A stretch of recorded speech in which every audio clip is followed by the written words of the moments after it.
Plan ప్రకారమే వచ్చారు. అందరూ ఒకరి తర్వాత ఒకరు వచ్చి ఇది చేశారు.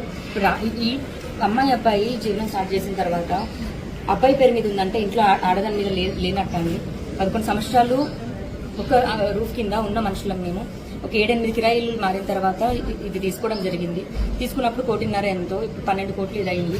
ఏదో లావణ్య మొత్తం తినేస్తుంది ఇది అన్న దగ్గర ఇది అయిపోయింది. మరి లావణ్య గారు లేకపోతే రాస్తారు, మరి ఎలా ఇదయ్యాడు. నేను పిలిచాను హైదరాబాద్, తను షార్ట్ ఫిల్మ్స్ చేసేటప్పుడు కలిసి ఉన్నాం. మేము 2014లో పెళ్లి చేసుకున్నాము. ఆ రోజు నుంచి ఈ రోజు దాకా మరి ఇంత కాంట్రవర్సీలో అవుతున్న ఇది ఉంటే లావణ్య గురించి ఎప్పుడో బయటికి రావాలి కదా. ఎందుకు 1.5-2 years నుంచి నన్ను వదిలించుకోవాలి అన్న ప్లాన్ లోని ముందు నుంచి ప్లాన్ వేసుకుంటూ వస్తున్నారు. నేను తిరిగి డిఫెండ్ ఒక్కదాన్నే చేసుకుంటున్నాను. దయచేసి నాకు సహాయం కావాలి.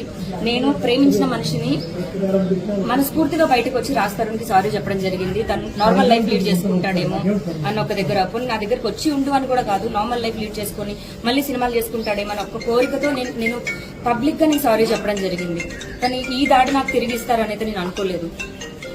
ఇప్పుడు వాళ్ళు ఏమంటున్నారు మేడం అంటే ఇప్పుడు మేము నిజంగా నేను రానిచ్చేదాన్నండి, కబ్జా చేసుకుని దీన్ని పంపించేయాలి అన్నది ఇచ్చారు.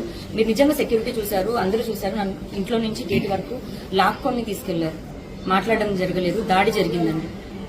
కంప్లైంట్ ఇచ్చారా? కంప్లైంట్ ఇవ్వడానికి సీసీటీవీ ఫుటేజ్ కూడా వస్తుందండి. కంప్లైంట్ ఇస్తాము ఖచ్చితంగా. దీని వెనకాల ఇప్పుడు ఎంతమంది ఉండి ప్లాన్లు ఉన్నారో వాళ్ళందరినీ కోర్టులో కేసు ఉంది, కోర్టులో ప్రూవ్ చేసుకోవాలి. ఒక్కదాన్ని ఉన్నాను అని దాడి చేయడం అంతే కరెక్ట్ కాదు. ఓకే.